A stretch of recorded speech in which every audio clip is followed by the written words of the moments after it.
Yo, good morning po sa inyong lahat. Magandang araw. Ngayon po ay araw ng Lunes, March 4.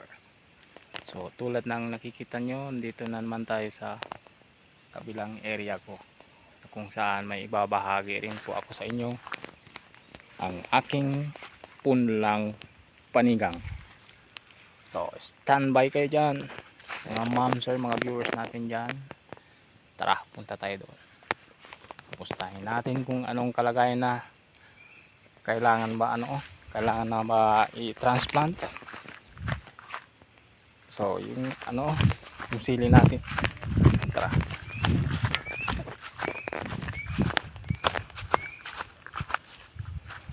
So dito tulad ng nakikita nyo, ito rin yung area ko dito na kung saan ko itanim yung siling panigang.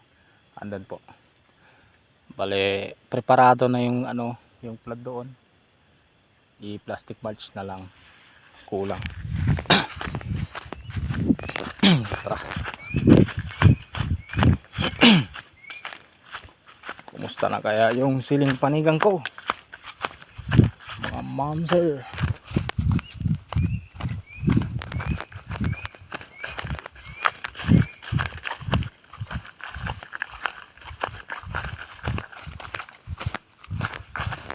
Abang sagbot to mga idol, mga ma'am, sir. Kailangan ay i-sprayan ng Roundup. Grabe, lapat ng sagbot. So ito na tayo mga ma'am, sir. Taran taran taran. Grabe, malaki na. Wala na to sigurong may-ari dito. Malalaki na sila, mataba. Ito, isin natin. Ito, grabe, mataba. Saktong sakto sa i-transplant. Ganda. Nakikita nyo ba mga idol? Dali lang po.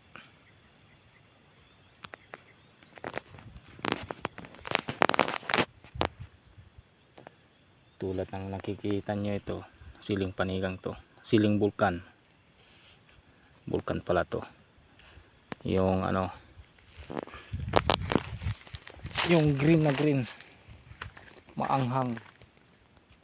Ito po, marami po yan.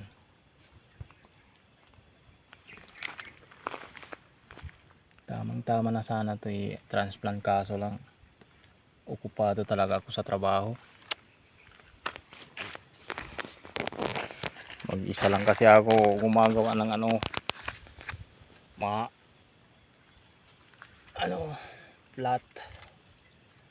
plat sa kamatis, plat dito, para dito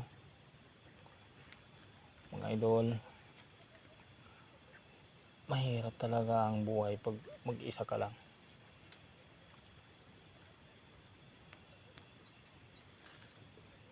Tamang tama na talaga mga idol, kailangan na transplant. Sakto lang yung taba nila.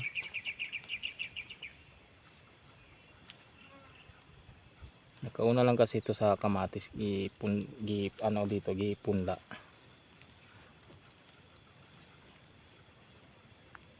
Ito, tanggalin natin yung sagbot.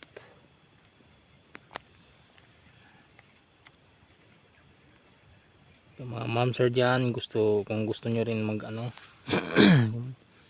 magtanim ng sili, napaka basic lang po ito. Kung gusto nyo magtanong, lagay nyo lang sa comment section dyan, sasagutin natin dyan.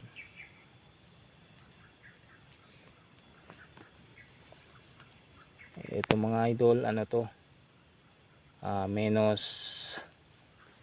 menos gastos dito.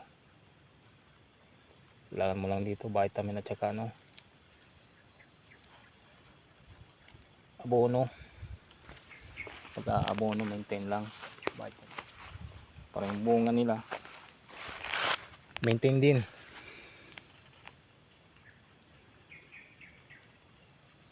Pero kung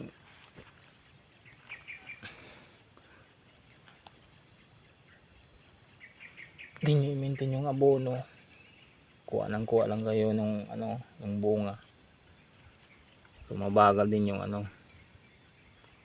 mabagal yung paglabas ng ano, bulaklak.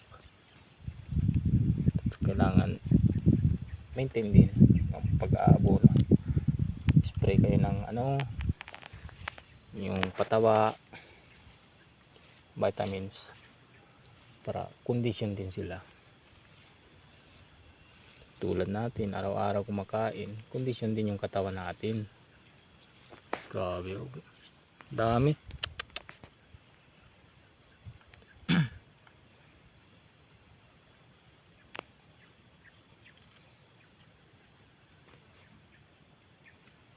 Saan talaga yung assign ko mga ma'am sir. Minsan nagde-deliver ako ng gulay sa ano, sa palengke. Minsan magsuroy ng gulay, magsuroy, mag-deliver. Yan po ang aking role. Nakatambay yung ano, yung area ko. Kasi po yung trabaho ko nandun naman sa kabila. Pero bale po dito, ibang ano naman to dito, ibang itatanim ko. Update ko rin po kayo dito.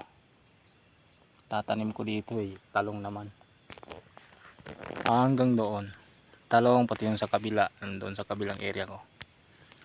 Yung may naka-flat. Talong din doon.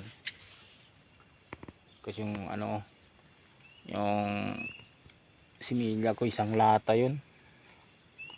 Estimated yung ano, estimate na ano, isang hektarya yun. Kailangan pulido ka talaga dun. Kayot kalabaw, mga ka-farmers.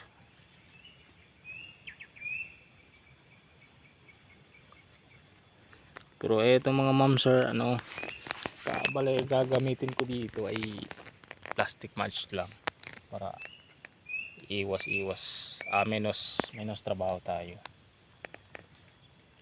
Meron ako doon nag-order sa Shopee, plastic mulch. I-plastic mulch ko lang to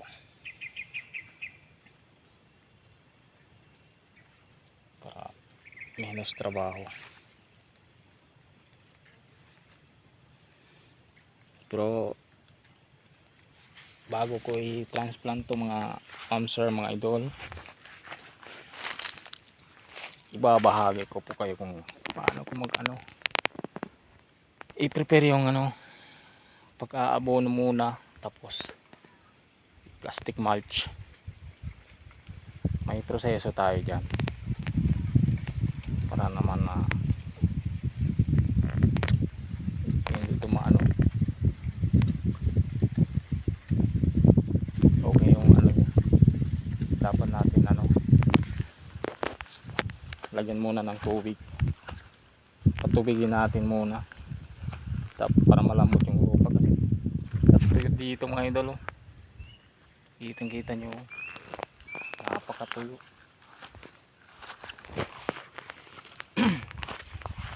So mga ka-farmers natin dyan, mga ma'am sir, update na lang ko po kayo. Kung gusto nyong mag-comment, comment kayo dyan, sasagutin natin yan.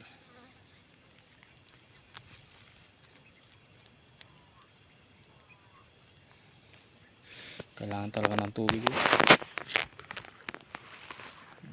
maganda idol, mga ma'am sir, mga viewers natin dyan. Siguro almost 1,000 plus na puno to. Okay na. Kung mag-harvest to pwede na pwede na talaga sa pangangailangan ng bahay. Ito. So, yun.